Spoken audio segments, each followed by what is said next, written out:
Чё? Не хочу умирать. Не хочу умирать, но я все равно умру по итогу. Мне уже 30 лет. Средняя продолжительность жизни мужчин 66 лет. То есть, получается, я уже прожил практически половину своей жизни. Получается, еще один раз столько же, сколько я уже прожил, и я умираю. Прикиньте. Вы, кстати, тоже, блядь, поумираете все к херам в течение 40 лет. Максимум. Мы будем с этим что-то делать. Почему мы не орем? Почему не оргия совместная прямо сейчас? Чего вы сидите? Вы как-то решили для себя этот вопрос уже? Сидите такие: я умру, мои родители умрут, мои дети умрут. Похую. Идем на стендап.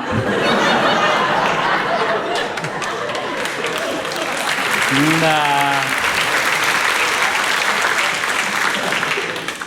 Ученые, у вас осталось 40 лет, чтобы изобрести бессмертие. Либо я умираю. Причем я уверен, что когда я умру, бессмертие изобретут через день. Да. Судя по тому, как жизнь устроена. Будут говорить: Иван Усович был последним человеком, который умер. А после нас же будут бессмертные. Вы знали? Как обидно. Давайте так, если я умру, поклянитесь, что вы тоже все умрете здесь. Чем вообще умные люди занимаются, вместо того, чтобы решать проблему смерти? Нахуй мне эта умная колонка? Чтобы я перед смертью грустную песню попросил включить? Алиса, мне пизда! Спаси меня, сука! И она такая: включаю Нелли Фуртадо. Да.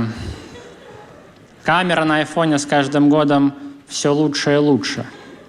А мое тело тем временем все хуже и хуже. И всем плевать. Люди делают все для того, чтобы с моих похорон были охуительные фотографии. Ну да, чтобы они четкие были все, чтобы слезу матери вот так приблизить можно было так вот. И люди еще умудряются критиковать бессмертие. Ты кому-то говоришь: хочу быть бессмертным, тебе говорят: о, бессмертие — это скучно. Скучно быть мертвым. Вот это реально скукотища. А быть бессмертным, ну, даже если чисто по сумеркам смотреть, там, пока ты первый раз пизды волкам дашь, пока второй, там, пока с бабой по лесу пошляешься, там, вообще не соскучишься. И смерть как-то демотивирует. Ну, выучу я этот английский.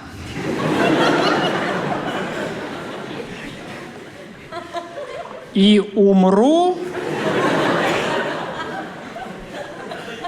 Thank you.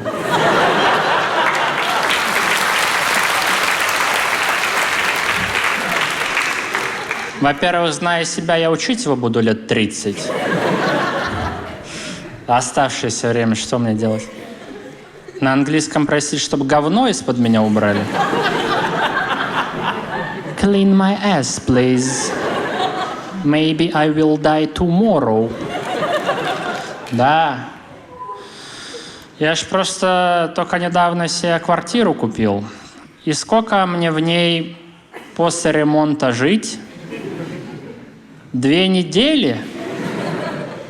потом сдохнуть, оставить ее детям, пошли они нахуй. Да. Я ездил по миру, горбатился, блядь, выступал. Они на готовенькое родились. Я сожгу перед смертью квартиру. Реально. Ради детей. Чтоб долбоебами не вырос. Еще ж потом в этой квартире мою дочь будут трахать. Тоже такой момент. Какой-то тип с улицы. Какой-то Денис нахуй. Приедет из Питера, трахнет мою дочь. На столешнице моей. Мы с женой выбирали, ругались, какую брать. Он трахает мою дочь. Потом мою внучку там будут трахать. А потом мои правнуки будут смотреть на мои фотки и такие, что за прическа уебанская.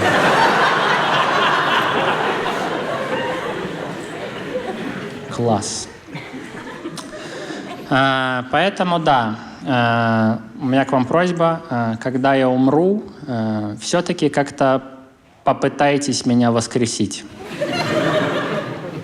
Не надо вот это, он сейчас в лучшем мире, вас не должно ебать где. Я вернусь, скажу, где лучше было. Да, делайте что-то. Не надо вот это закопать землю завтра же. Вот не надо, чтобы я потом воскрес, а у меня уже черви полъебальника съели. Если не будете знать, что делать, хотя бы заморозьте. Реально. Киньте в эту нижнюю полку морозилки. Чтоб там я был, брусника, блядь, вот это все. Люди поумнее вас потом разберутся, что со мной делать. Просто после смерти же еще и нет ничего. Тут нет-нет, хотя бы ролл съел. А там вообще ничего нету. Вы, кстати, как, верите во что-то после смерти? Похлопайте, кто верит во что-то.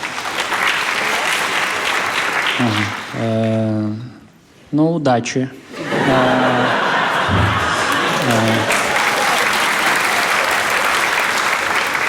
Вы будете этим орлом летать, да? По небу. А я буду этим красным пауэр-рейнджером. Хорошо. Ну, это здорово, что вы верите. А есть среди вас такие, кто верит в рай и ад? Похлопайте, пожалуйста.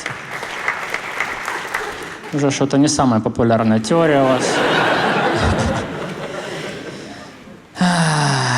Меня больше всего восхищают как раз люди, которые верят в рай и ад. Потому что, прикиньте, насколько вообще нужно быть мужественным человеком, чтобы всю свою жизнь жить с мыслью, что после смерти тебя с 50% вероятностью будут ебать черти. 50%. Это непозволительно большая вероятность для ебли чертями.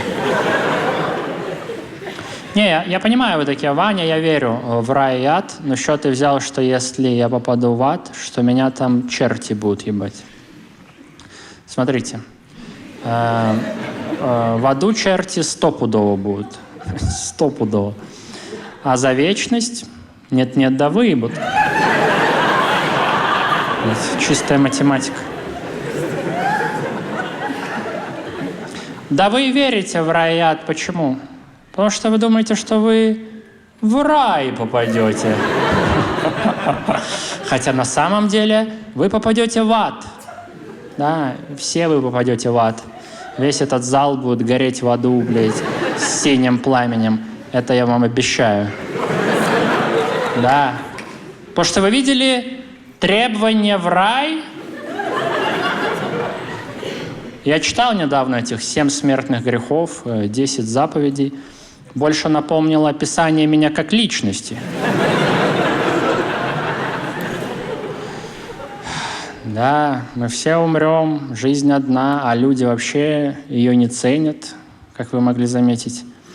Помимо того, что сейчас, раньше еще дуэли были. Прикиньте, дуэли. Если бы мне в то время кто-то сказал: «Вань, ты хуесос», я бы сказал: «Да, я хуесос».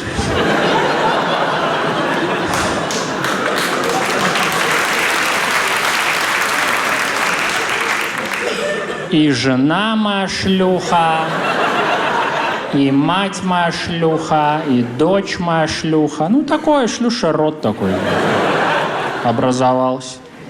Прабабка как передала шлюшастость. Вот. Все и трахаются.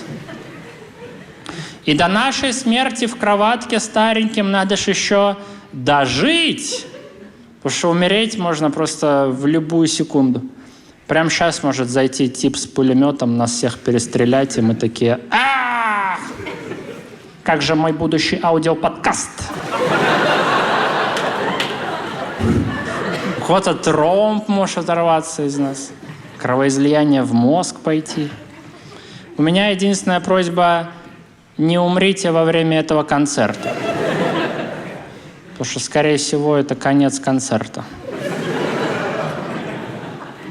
Не получится вынести ваш труп и продолжить, знаете.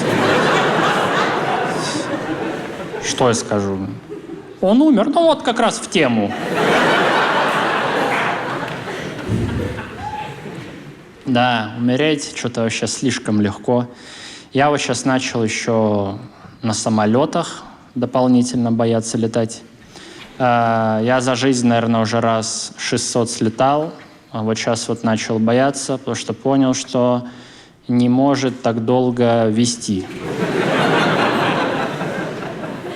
Да. Я уже не хочу играться, знаете, с этими вероятностями. Часто, когда вижу, что у нас будет опытный пилот, я думаю, это херово. Он дохуя летал, я дохуя летал. Что мы делаем вообще сейчас? Мне нужен абитуриент авиационного училища. Летать — это безумие. А люди при этом себя ведут в самолете вообще, как ни в чем не бывало. Что-то ходят там, срут, блядь. Как на земле тусуются. Сидят такие: рыба или говядина? Вы в окно не хотите посмотреть? Идиоты. То, что мы сейчас над облаками, в каком-то металле ебаном. И все такие: говядина с макаронами. А как самолет летит нахуй? Алло. Я понимаю, вы такие: Ваня, ты дурак. Законы аэродинамики. Ну, какие?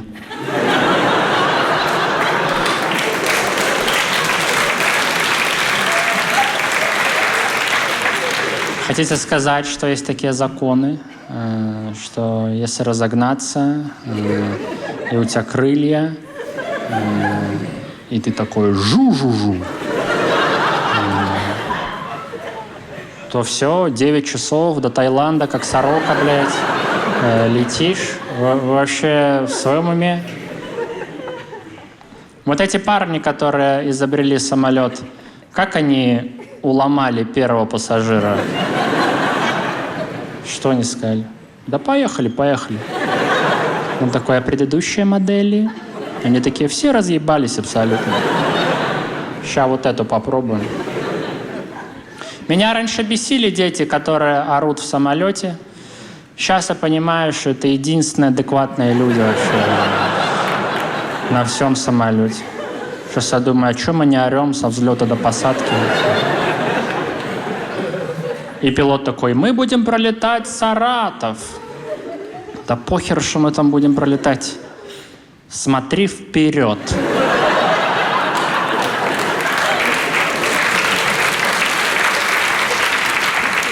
Долетим, расскажешь, что мы там пролетали. Если тебе выговориться надо, в аэропорту, в Бургер Кинге посижу с тобой. Расскажешь, каких ты там по пути птиц видел, там, температуру за бортом свою эту долбаную. Я понимаю, что ты нас хочешь успокоить, но проблема в том, что Саратов, он твердый. Я понимаю, если бы ты говорил, что мы будем пролетать батуты и зефир. Больше всего не доверяю непопулярным авиакомпаниям. Вот эти, знаете, когда покупаешь билет, и там один из вариантов — авиакомпания ИП Юрий Дмитриевич. Я такой, я пас. Ну, летали на этих маленьких самолетах, когда заходишь, там что-то 6 пассажирских мест, за руку с пилотом здороваешься, у него на голове кожаные очки, шарфик из окна торчит. И нет черного ящика, потому что и так всем все очевидно. Почему эконом-класс в самолете называется эконом? То, что я не хочу платить 140 тысяч за бизнес-класс рейса Москва-Новосибирск, означает, что я экономный? Я просто не ебанат.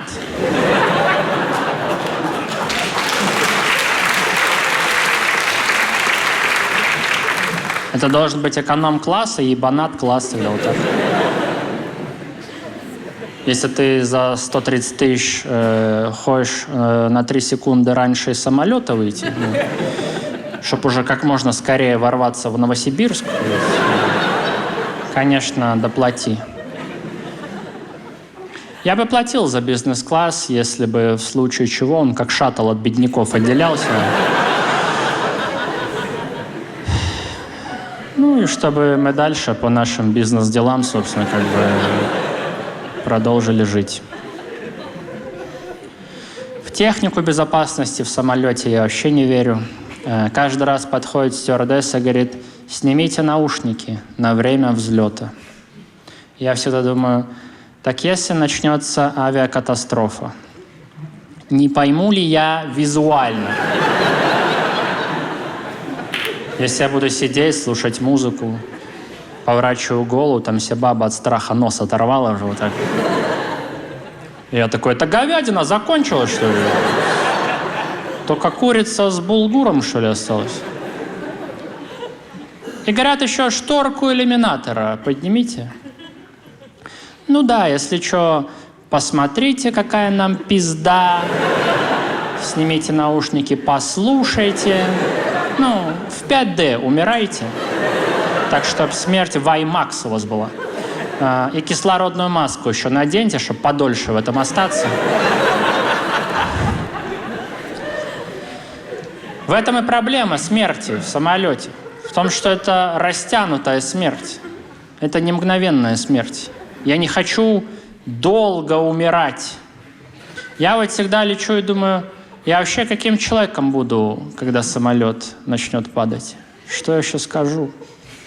Если бы я оставил деньги, я оставил бы на то, что я скажу что-то типа «Блядь! Господь!» Да, какая-то такая комбинация. Да. Вряд ли я что-то крутое скажу, знаете. Что-то типа «До встречи в аду, братья!» Смерть, я принимаю твои дары. Мои, конечно, требования к авиакатастрофе следующие. Раз уж падаем, давайте падать и умирать. Не хочу этой темы, что мы что-то падали, я что-то ору, мне уже стыдно, все смотрят. По итогу пилот что-то вырулил,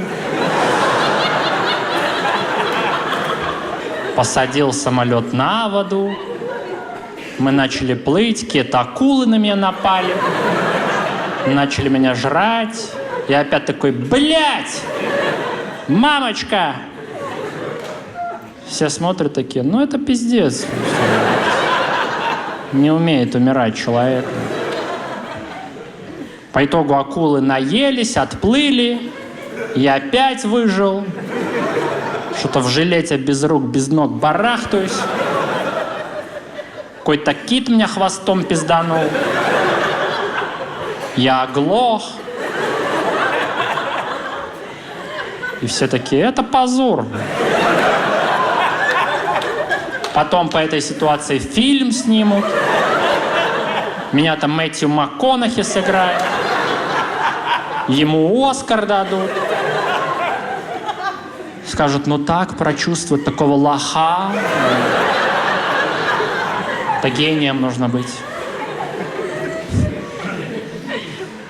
Я сейчас вот этот тип, который, да нормально, сейчас сядем на поезде, за 20 дней доедем. Красота. Реально красота. В поезде мне, честно говоря, настолько безопасно, что даже то, что поезд может теоретически сойти с рельс, я отношусь вполне нормально.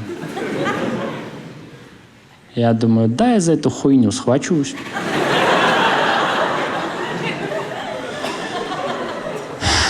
Что я умру в поезде? Вы мне хотите сказать, что я умру в поезде?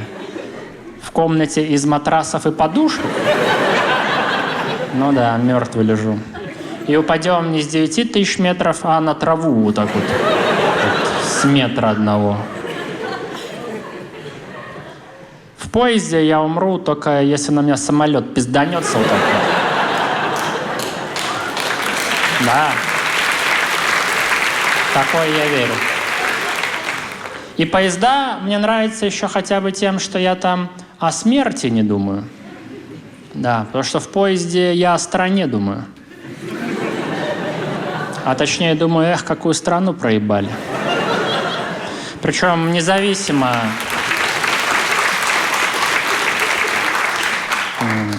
Причем независимо от страны, по которой я еду, я начинаю считать, что ее все-таки проебали.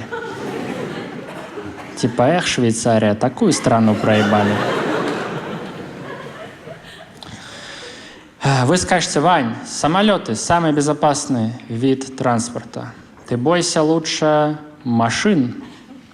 Вы думаете, я машин не боюсь, что ли? Машина – это хуже в 1000 раз, чем самолеты. Вы вообще не в ахере, что мы всю жизнь едем куда-то на машине, и прям в нас 200 000 машин в день едут вот так вот прям в нас, чуть-чуть сбоку. И стоит хоть одному типу за все время подумать, да пошло все нахуй. Убью себя прямо сейчас. И вон того белобрысого прихвачу с собой, который сзади заводила и прячется. Думает, самое безопасное место. Нифига еще с ручника в бочину, как въеду, будет знать. Просто при всем кошмаре самолетов там хотя бы каких-то 1000 кнопок, 4 пилота, диспетчер земли. Когда ты едешь в такси, у тебя только периферическое зрение старого заебанного мужика с катарактой, который 5 суток подряд выбивал ананасы в онлайн-казино. И мы такие, аукс, есть у вас? Включу Нелли Фуртадо.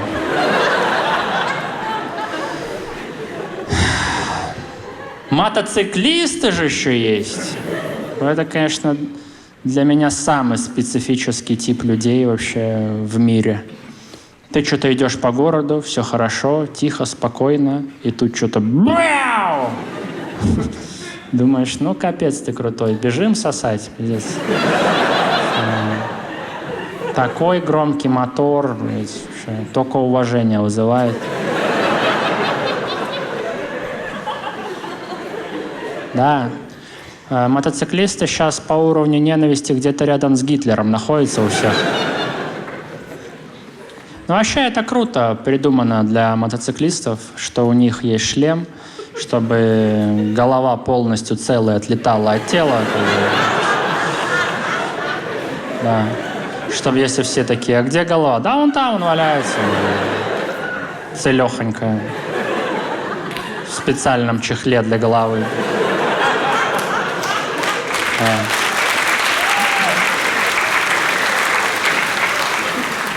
Да.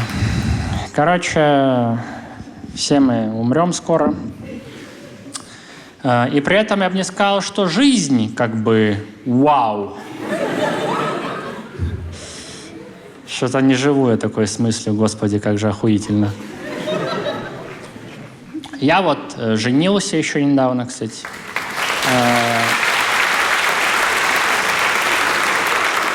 Да, еще ребенок родился у меня, кстати. Еще и ребенок, да. Вот, собственно, и конец. Да, все нормально. Не жил хорошо, нечего и начинать, как говорится. У нас ребенок не по залету, но я и не планировал. Да, я планировал быть киберспортсменом по Warcraft 3 «Ледяной трон». Был на родах, и девушки, ни в коем случае сейчас не буду навязывать вам свою позицию, но я выбрал бы Кесарева.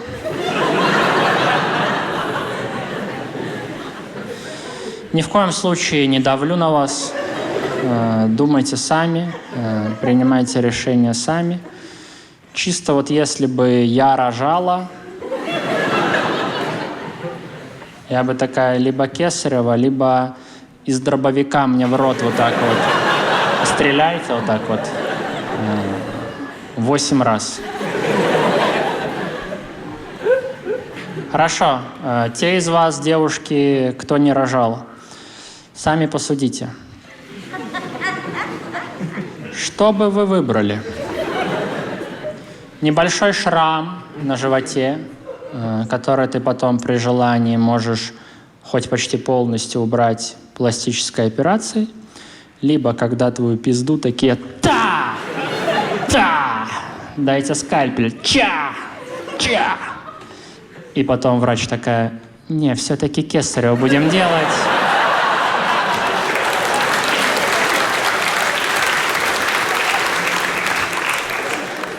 Как ты и просила 3 часа назад.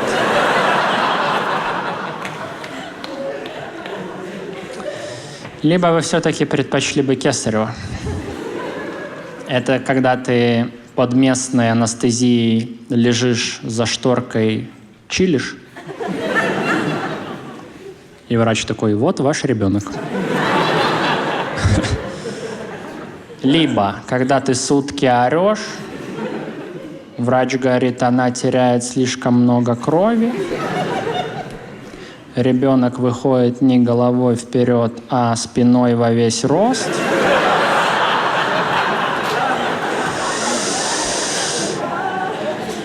С поднятыми руками вверх.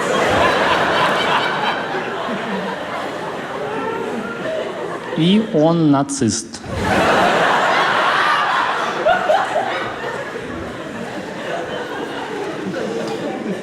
Да. Это такой шок, что девушки в большинстве своем рожают естественным путем. Это так удивительно. Ну, через такую маленькую дырку выходит голова.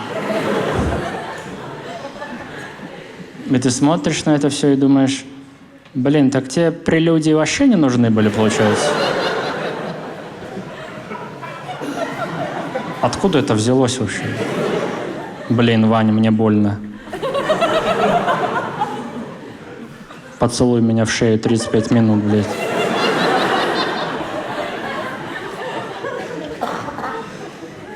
Но, как бы, при всем ужасе естественных родов стоит признать, что Кесарева, конечно, тоже процедура визуально не идеальная. Что-то как карася выпотрошили, блядь. Какое-то безумие. Но, кстати, рожать не больно. Да, парни, вы вообще расслабьтесь. ничего не почувствуете. Но девушкам, кстати, тоже не больно рожать. Я могу доказать это за 2 секунды. Девушкам рожать не больно, потому что девушка рожает, и через пару лет такая: «Еще раз хочу!» Ну, офигеть, тебе больно было. У меня ни разу не было после уролога, чтобы я такой: «И завтра приду!» И через недельку, наверное, за 2 палочками в член зайду для более точной проверки. Береженного Бог бережет, как говорится. Но я подумал, слава Богу, что вы, девушки, вообще рожаете в настоящее время, а не в любое другое в прошлом. Потому что сейчас ты рожаешь, у вас врачи, технологии, лекарства, анестезия.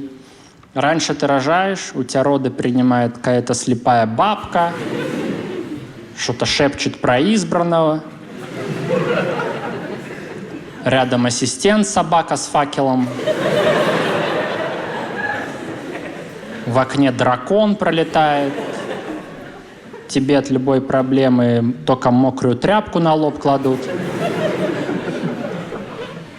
И по итогу рожается девочка, и муж роды не засчитывает. Говорит: блядь, 7-я шлюха в семье. Но это в лучшем случае. Чаще всего как? Ты рожаешь, тебе на руки дают ребенка, и ты умираешь. И бабка что-то пословицу ебанула. Типа, не умрешь, не пожнешь. Вот так вот. Если у кого есть дети, я вообще не представляю, как вы по итогу выбрали имя для своего ребенка. Не знаю, как у вас это получилось. Потому что я заметил, что все имена, кроме того, которое у тебя, уебанские. Да. Да-да, вот эти, которые у вас. Но зато теперь я понял, откуда берутся Иван Иванычи. Да. Вот отсюда. Я, кстати, считаю, что нужно давать называть ребенка жене, потому что все остальное и так от нас. Ну, как-то странно, что моя жена там что-то вынашивает, мучается, рожает, ее разрывает, и я такой: ну, во-первых, Усович, во-вторых, Иванович и Стасямба.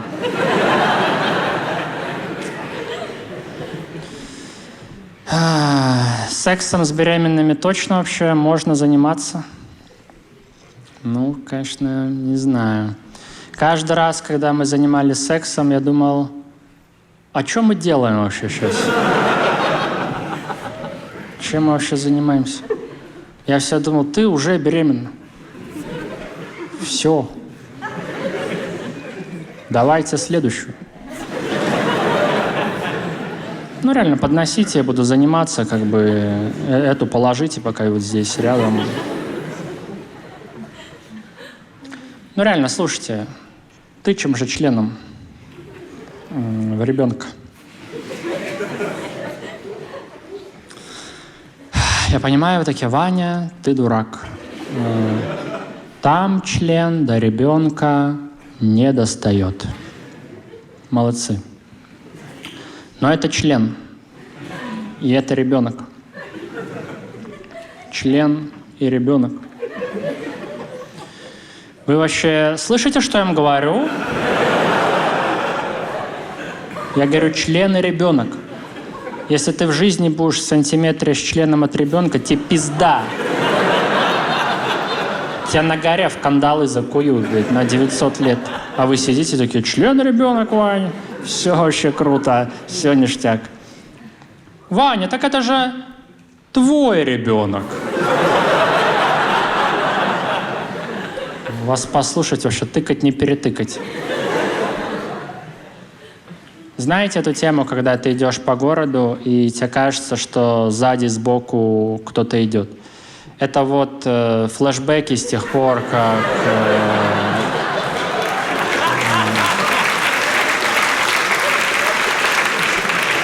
Наш отец. Ну, это член отца, короче, кто не понял.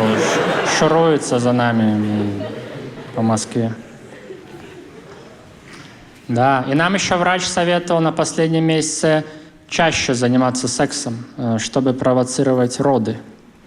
Что странно, учитывая, что если бы я сидел в комнате с одной дверью и туда периодически засовывался бы огромный член,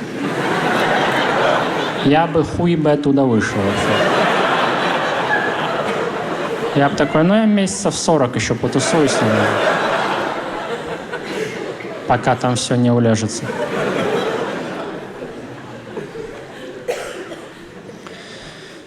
Конечно, в любом случае придется еще второго ребенка заводить, чтобы первый уебаном не вырос. Придется заводить второго. Ага. Так, а похлопайте те, кто один в семье рос, пожалуйста. Многовато для этой шутки, конечно, но раз я начал уже. Слушайте, да вы и сами знаете, кто вы. Прекрасно понимаете, о чем я говорю. Это вот эти люди, которые... В смысле надо спрашивать, какую пиццу хотят другие люди? Я хочу с персиками. Уже заказано 5 штук. Все с персиками. Не, если что, я вас понимаю. Я, если что, на вашей стороне. Я понимаю, почему вы уебан. Потому что вы тут... Да вы не виноваты в этом. Так вышло, так сложились обстоятельства, что вы у своих родителей оказались единственным, самым любимым человеком на свете. Это с ума можно сойти. То есть все, что приносили родители детям, все было тебе. Все подарки родственников, все твое. А потом ты приходишь в школу, покупаешь вафли, подходит одноклассник и говорит «дай». Ты думаешь, я бог, иди в очко.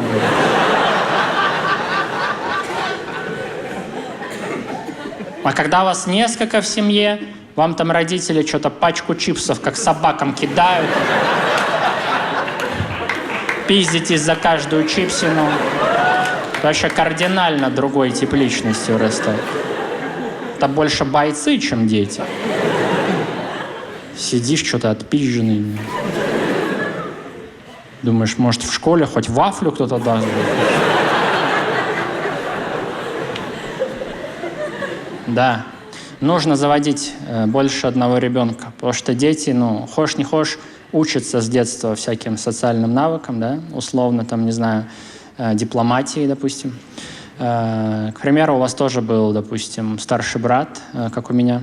Он играет в приставку, ты хочешь подойти поиграть, подходишь, говоришь, давай ты сейчас до первой смерти, а потом я, и он такой, пошел ты нахуй.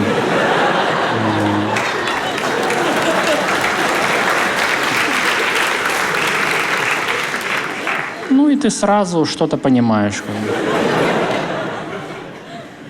Думаешь, блин, надо маме рассказать. Он говорит, расскажешь маме, пизды получишь. Ну опять как бы некий опыт. В целом пригодилось. Те из вас, кто рос один в семье, я понимаю, что вы обиделись, но я не удивлен, потому что это в вашем стиле. Да. Конечно, было бы здорово, чтобы сразу 2 детей родилось. И чтобы сразу 18-летние. Чтобы сказать, пиздуйте бабки на карту мне скидывать. Конечно, вы скажете, Вань, можно же усыновить взрослых детей. Да, можно. Просто я не хочу, чтобы меня ночью зарезали. Из-за DVD-проигрывателя моего. Короче, что получается? Получается, что в квартире, в которой по задумке должен был жить я один, на данный момент живут я, жена, ребенок, собака и попугай. И перебор уже, честно говоря. Ну реально, приходишь домой, кто-то бежит, кто-то ползет, кто-то летит, блядь. Ёб вашу мать. Уже отстреливать надо реально. В Джуманджи поспокойнее было. Да, много стало живности в квартире у нас в сумме. И попугай даже не представляет, какие сейчас интриги плетутся по поводу него. Бедный попугай. Я как Иуда хожу что-то по квартире, нашептываю, что надо избавиться от попугая. Ну, согласитесь, если кого-то убирать, то это попугая. Как бы при всем уважении. Первый на вылет, так сказать. Вы не подумайте, я не злодей, я вообще люблю животных. Просто конкретно этот попугай невероятно орет. Он так мощно режет по ушам каждый день. И у меня, честно говоря, абсолютно 0 идей. Как от него вообще избавиться красиво? Как это вообще сбыть его? Вы скажете: Ваня, продай. За сколько? Какую цену предлагаете поставить на попугая, который жил с тобой 3 года? 600 рублей? Ваня, а где твой попугай? Да продал, трусы купил, вот хожу в желтых трусах вообще, все вообще ништяк. Скажете: не хочешь продавать, отдай за бесплатно. Так это еще хуже. Если ты на Авито что-то за 0 рублей выкладываешь, там эти людоеды из Балашихи набегают. Которые: да нам клетка не нужна, ты фольгу заверни. Пожрем, у дверей сил наберемся. Но вообще попугаи мне сильно нравятся. Я считаю, что люди как-то легко отнеслись к тому факту, что попугаи умеют говорить слова наши человеческие. Вы, наверное, в очередной раз не расслышали. Только что я сказал, что попугаи умеют говорить. То есть 1,5-годовалый ребенок такой агу-агу, попугаю 3 недели, и он такой: ножницы. Вы не в ахуе? Я напомню, что попугаи еще умеют летать. Да хера из вас, кто умеет летать? Попугаи — единственные существа во Вселенной, которые могут сказать: пошли нахуй и улететь. Я за ножницами.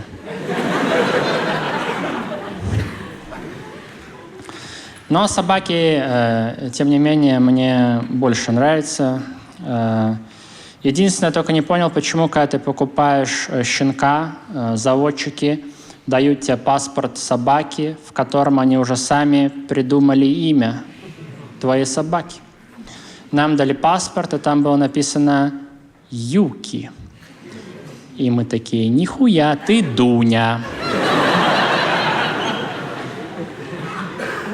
Вы скажете: Ваня, зачем ты покупал собаку? Правильнее же взять из приюта. Да, правильнее, просто я не хочу, чтобы меня ночью зарезали.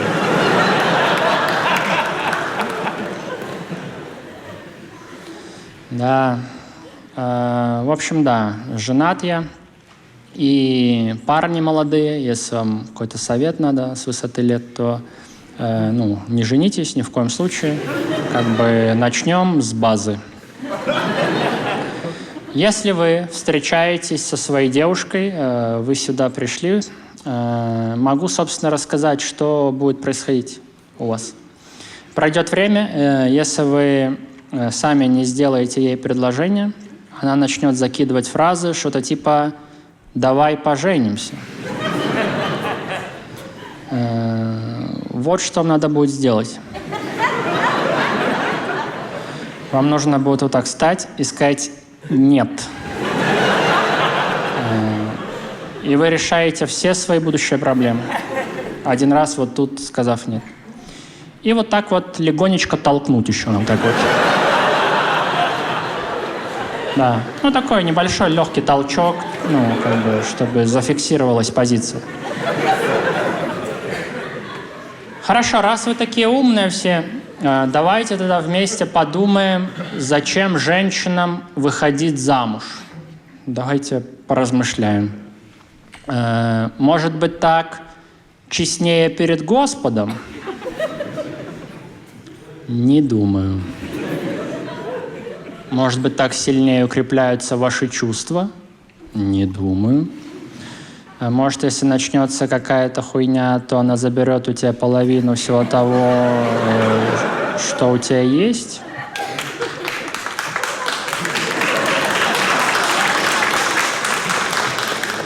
Может быть. Как бы правильных ответов не даю вам, ну, на подумать оставляю. Парни, я не говорю, что вообще не надо жениться. Я говорю, что вот конкретно на той, с которой вы еще встречаетесь, вот на ней не надо. Это все, что я хочу сказать. Потому что, во-первых, вспомните, что она вот тогда сделала, и вот недавно тоже. Ну, как бы без конкретики, но все вы поняли, о чем я говорю. Поэтому да, на это и не надо, на следующее тоже не надо, через одну не надо, а вот на следующее уже можно, чтобы сиделку не оплачивать.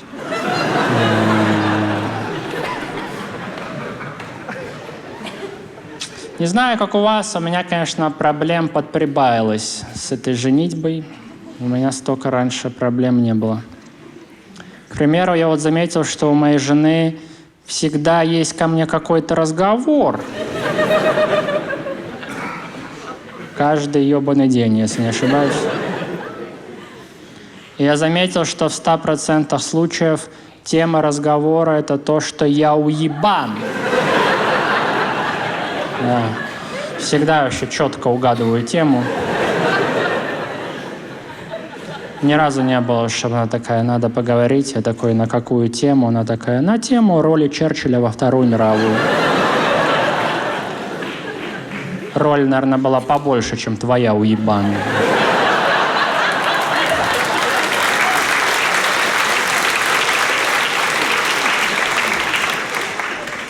Еще не понимаю, когда она говорит что-то типа, почему ты, Ваня, не сделал там что-то? Говорит, что ты, Ваня, вот это вот не сделал? Просто для меня очевидно, что я это не сделал, потому что я не хочу. По-моему, это очевидно. Все, что я хотел, я все сделал. Поверь ты мне. Все готово давно. Ни разу не было, чтобы я такой, бля, забыл накуриться с пацанами. Голова моя садовая. Что ты не напомнила уж? И вот сейчас, когда мы недавно поженились, когда недавно родился ребенок, вот сейчас, конечно, пиздец, как тяжело расстаться. Да, расстаться вот сейчас, когда ребенок, ну это уже яйца надо иметь, я вам скажу. Те из вас, кто сейчас просто встречаются, вы даже не представляете, насколько вам сейчас вообще легко расстаться. Вы вот прямо сейчас можете молча встать со своего места, пойти взять куртку, выйти из здания, и вы расстались. Вы вообще слышите, что я им говорю?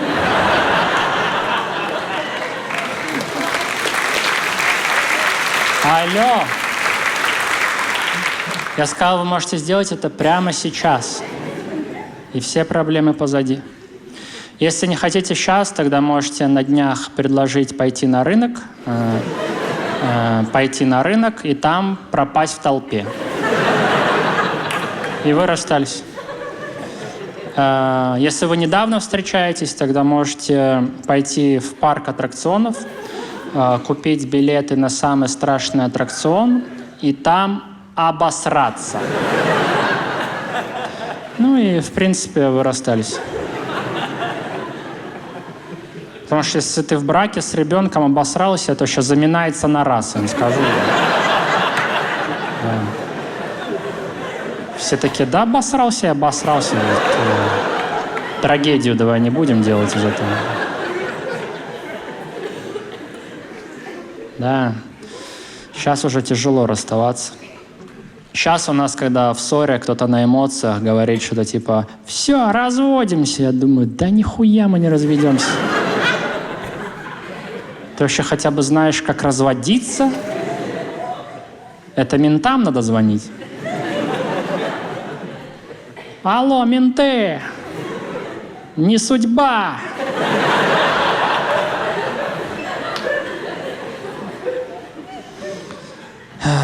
Ну реально, что это такое? Вы что-то ругаетесь, орете. Ты такой, все, развод. Садишься за эти госуслуги ебаные. Не помнишь свой пароль. Нажимаешь «Восстановить пароль». Что-то пароль отправлен на почту. Ты от почты не помнишь пароль. И такой, малышка, давай попробуем еще раз. Только с отцом моим не трахайся больше. И все, я уже забыл, я не помню уже. Изменять нельзя. Но вот какая мысль посетила мою голову. Такая мысль, что было бы круто, если все-таки мне было бы можно. Ну, это так, чисто мысль. Чисто как фантазия такая. А вообще, если по правде, то я категорически против измен. Я вообще полностью выступаю против измен. Да, спасибо большое. Да. Потому что ты можешь попасться.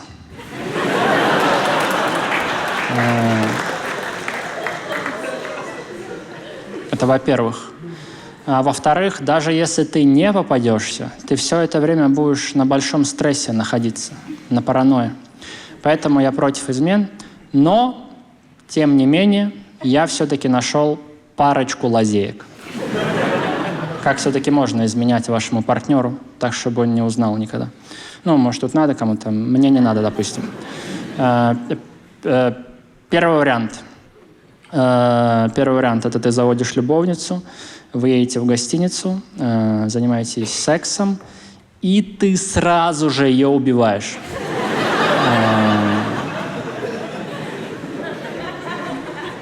Вижу по вашей реакции, убивать людей нельзя. Согласен. Есть второй вариант.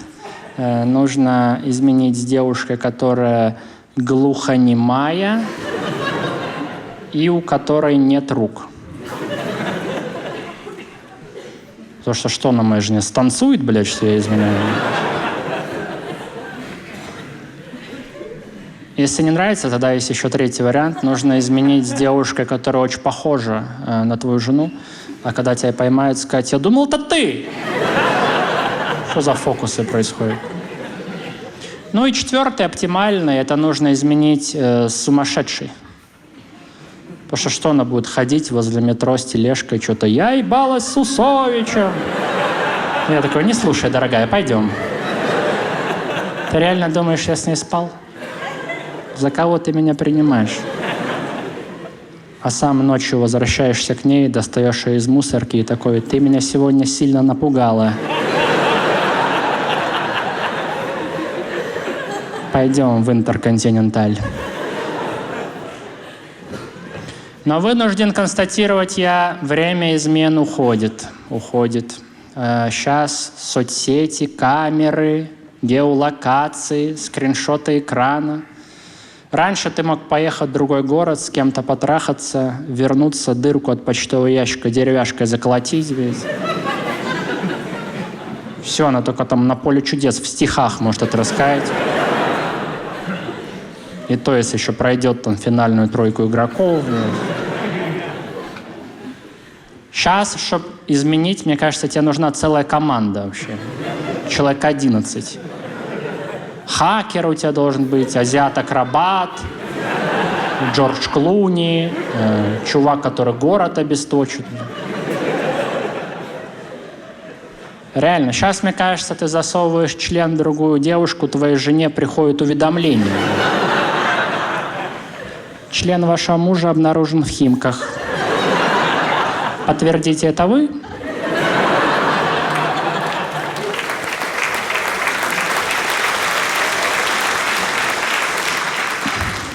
Нет, это не я. Взорвать пенис.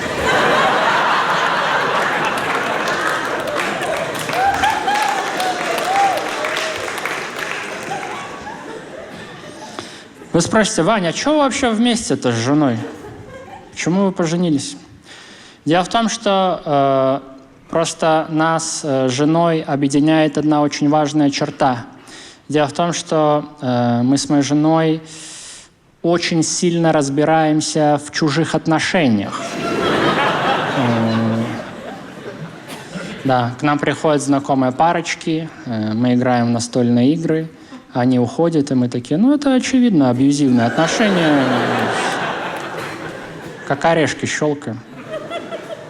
В своих отношениях мы долбоебы, кстати. В чужих мы сразу такие, ну это проекция ее отца. И контрперенос на прабабку, конечно же. Бесит только, когда приходят эти идеальные пары, знаете? Когда ты весь вечер на них смотришь, думаешь, господи, да остановить этот спектакль уже. Что целуются там при всех. Как будто мы не знаем, что чем лучше пытается казаться пара со стороны, тем хуже там все на самом деле. Проходит пару лет, они расстаются, потому что выясняется, что она все время ему изменяла, потому что ей не нравилось, что он педофил. Да, так и происходит. Но это все не важно. Все мы умрем скоро. Напоминаю. Навсегда. Но пока мы живы, слава богу. Вообще так круто, что мы еще живы, правда? Да, спасибо большое. Да, я согласен. Это просто фантастика. И при этом у нас еще у каждого своя жизнь, уникальная. Ну, ты другой человек для другого человека. Охуеть. Ну, вы же понимаете, о чем я говорю? Я вот, допустим, к примеру, Ваня Усович. Да? Я сейчас стою на сцене перед вами, думаю там что-то типа «Я Ваня Усович, я Ваня Усович». А кто-то из вас сейчас сидит, думает «Ссать хочу». Я Катюха, я хочу ссать. Прямо сейчас у меня маленький мочевой пузырь. Вот центр моей вселенной, собственно, мой пузырь. Пошел ты нахуй, Ваня Усович. Стоит он в черной рубашке, гондон. Про пузырь мой любименький пиздеть что-то. Мой ненаглядненький. У меня подруга есть, Настя, проститутка. Трахается постоянно с мужиками взрослыми. Хочу, как она, быть. Да пузырь не позволяет. Вечно ссать хочу. Не могу потрахаться ни с кем вообще. Наверняка какой-то Андрей в зале есть. Стопудово. Который неделю назад себе штаны купил. Сидит, думает, ебать пиздатые у меня штаны. Жалко, сижу, никто не видит. Какие классные у меня штаны. Сейчас бы встал, показал. Вот мои штаны. Я Андрей. Пузырь огроменный. Не ссал 1,5 года. И не собираюсь. Бля, кто-то ж гей. Кстати, кто-то из нас гей. Да. Общество в целом гомофобное. Я вам отвечаю, сейчас в зале сидит ну минимум один гей, который от всех на свете скрывает, что он гей. Прикиньте, кто-то сейчас сидит, думает, бля, так это ж я гей. Это ж я конкретно. И штаны это я себе купил. Какие-то чудеса происходят. У наших родителей же еще своя жизнь. Вы не в ахере? Но они что же сейчас что-то думают там? Вообще с нами не связанное, кстати, никак. Вполне возможно, наш батя сейчас едет на тачке и думает такой: «Вау! Я гонщик». Откуда мы знаем? Мама, наверное, тоже что-то думает. Наверное, сейчас варит суп, думает: «Варю супчик». Согласен, не глубоко копал, конечно.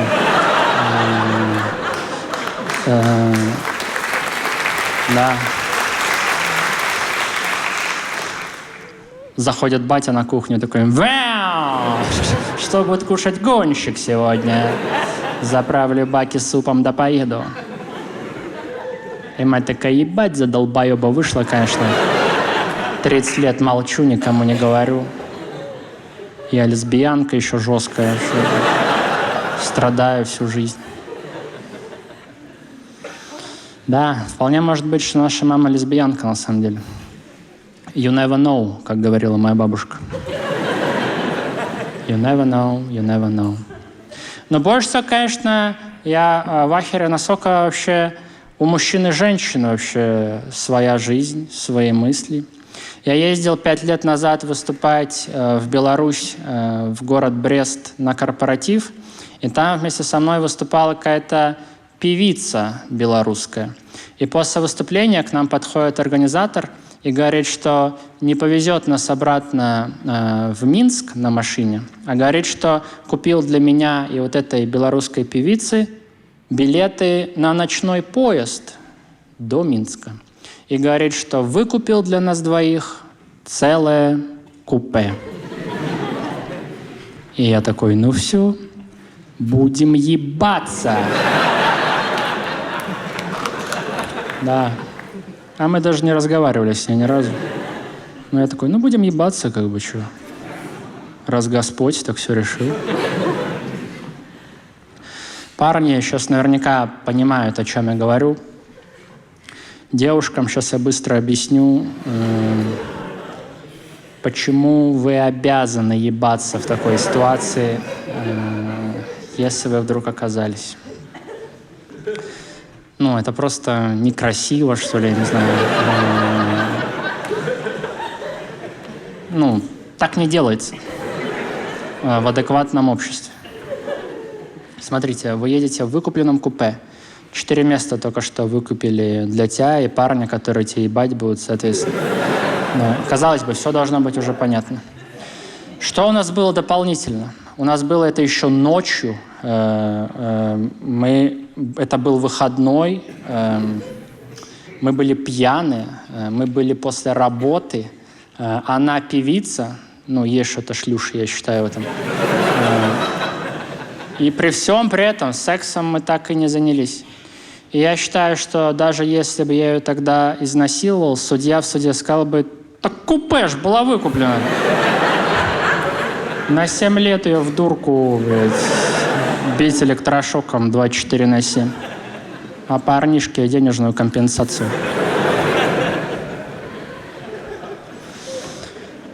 И вот насколько все-таки у всех своя жизнь.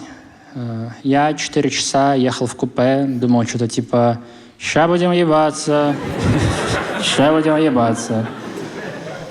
А она сидела, смотрела в окно и такая: эх, Беларусь, такую страну проебали.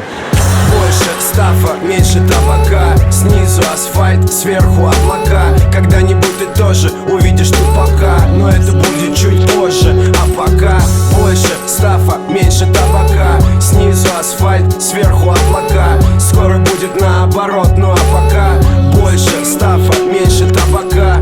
Больше стафа, меньше табака, снизу асфальт, сверху облака. Когда-нибудь ты тоже увидишь тупака, но это будет чуть позже. А пока больше стафа, меньше табака, снизу асфальт, сверху облака. Скоро будет наоборот.